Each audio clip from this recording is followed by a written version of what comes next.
my goodness. The NHL is rigged, ladies and gentlemen. They want the Florida Panthers to win. The Oilers didn't get as many calls as they should have. And while I will admit that there is some reasonable response to that outcry, while there were moments in this game where I feel like the Florida Panthers did get away with a few, and maybe the penalties on Edmonton were excessive, that doesn't change the fact that in this Game 2 of our 2024 Stanley Cup Finals, the Oilers were just the inferior team.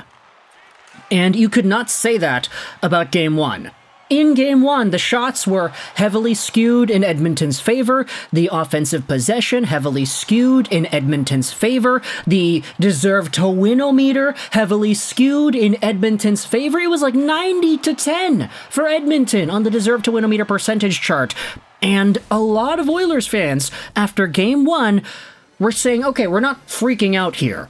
We outplayed, I said we, no, not we, but the Oilers, sorry, I don't want to go all Luke Gazdic on you there. The Oilers outplayed the Panthers in Game 1. But the reason Florida won 3-0 was because of 2 fumbles by Ceci and Nurse and an empty net goal, not to mention the fact that Sergei Bobrovsky had taken some sort of Austin Powers Mojo Jumbo Jugo Juice beforehand and absolutely went sicko mode. In Game 2, if the Oilers can sustain that same pressure, there is no way Sergei Bobrovsky can be superhuman for that long. The super soldier serum has got to run out at some point, right? And while the Oilers did get off to a quick 1-0 lead, you had Mattias Ekholm scoring the very first goal of the Oilers' 2024 Stanley Cup Finals appearance in the first period. That 1-0 lead was all the Oilers had. Because as the game went on, we're going to ignore the penalties for now. We're just going to talk about the goals. You had Florida responding with Nico Mikkola. That was a beautiful drop pass by Anton Lundell. Great rush started by Vladimir Tarasenko. Lundell goes into the slot, drops it back. Mikkola the one-timer. It beats Skinner far side.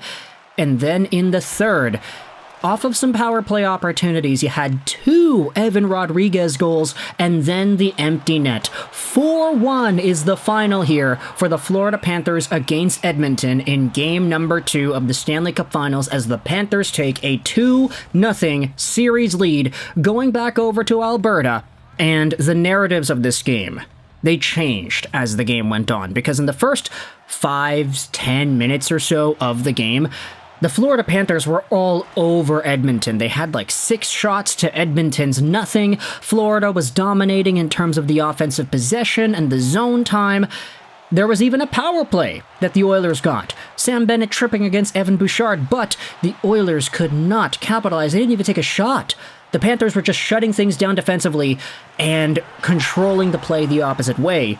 But that is where Mattias Ekholm comes in on the rush and gets himself the 1-0 goal. That was the very first shot of Edmonton in the entire game. It beats Sergei Bobrovsky 5-hole. Really not a great look for Bob, especially, it's an on-the-rush play. It looked like a 3-on-1, 2-on-1 kind of mini rush, and then Ekholm just walks in and goes right through the wickets. It's not even like along the ice either. It's like airborne right underneath his, yeah, we're not going to say it, but you get what I mean here. Perfectly aimed 5-hole shot right through the wickets, as high up as it can be before getting saved. And that is all the Oilers got in terms of offense in this game, because as it continued, you had more and more zone time being given out here by the Florida Panthers. They had the majority of the opportunities, they had the majority of the shots, especially in the first 40 minutes.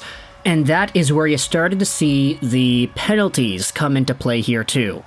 First big infraction, you had Warren Foegele kneeing against Eetu Luostarinen. He got a game misconduct and a 5-minute major for that. A lot of people were upset because there was another play with the knee that saw Sam Bennett not get a game misconduct. That was the early play in the first period that warranted the Oilers' power play. A lot of Oilers fans freaking out, hey, why does Sam Bennett get a 2? Why does Warren Foegele get a 5? He got a 5 because Eetu Luostarinen was down. That's why.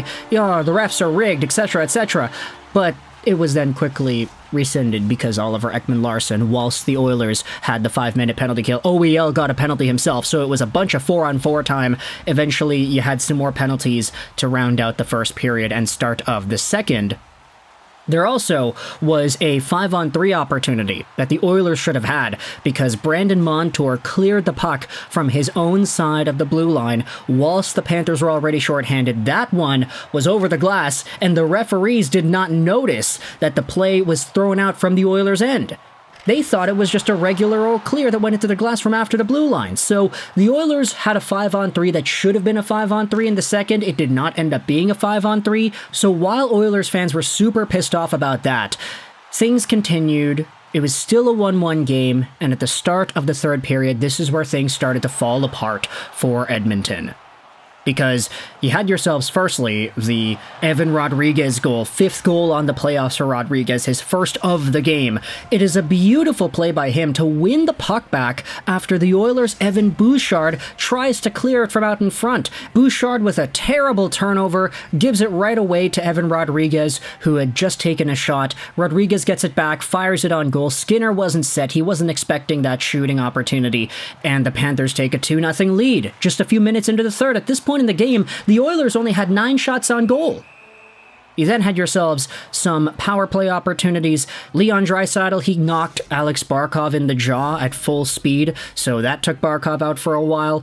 Evander, Kane, and Brandon Montour got into it. OEL had a puck over glass penalty. A lot of penalties in this third period, but still, with that being the case, the Oilers were not able to capitalize on any of the advantages that they had. Especially after it became 3-1. Anton Lundell, beautiful centering pass on the power play in front for Evan Rodriguez, who tips it on goal. That broke up the Oilers' undefeated penalty-killing streak and struck an ultimate dagger in their collective hearts together, too. The Oilers had themselves the empty net for a little bit afterwards, whilst it was 4-on-4, whilst there were a few other power play opportunities, and this is where you started to see the desperation, because Connor McDavid, for as good as he has been, he had himself a breakaway in this game. He was hauled down by Matt Tkachuk, was not able to get himself a shot on goal. McDavid, whilst with the empty net, started to go Superman on the Panthers, and it was really predictable because you knew this guy wasn't able to rely on his teammates. The Oilers just could not get any chances to go. They started shooting more in the third.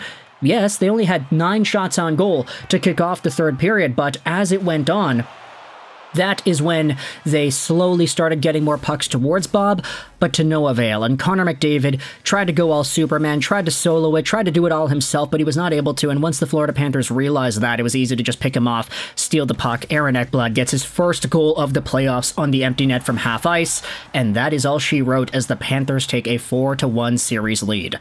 And I guess the sentiment on that is, even though the refereeing was not all too great, even though there was a picture of Gary Bettman getting all buddy-buddy with DJ Khaled wearing a Panthers jersey, even though you could put your tinfoil hats on and say all the conspiracies about refereeing, at the end of the day, the Edmonton Oilers were the second best team tonight. The Panthers were just better. And we'll see whether or not that continues in Oil Town, in oil country, literally country, because it's Canada, US at this point, as the Oilers try to fight for their playoff lives and bring this series back within 1. I will say, Edmonton, honestly, just because you're down 2-0 in the finals, it doesn't mean you're guaranteed to lose. It does happen once in a while when a team who is up 2-0 in the finals blows it and loses 4 of the next 5 games. The Vancouver Canucks in 2011 come to my mind because they did just that, and I'm traumatized from that forever. So we'll see whether or not the Panthers pull off some Roberto Luongo mumbo-jumbo blowing the lead type of stuff, but for now, they have that 2-0 lead. The Stanley Cup looks like it's within their grasps, but they have to take it one game at a time. We'll see if they can continue with their momentum in Games 3 and beyond. But let me know your thoughts in the comment section below about this Panthers and Oilers Game 2. I hope you enjoyed this video. And bye.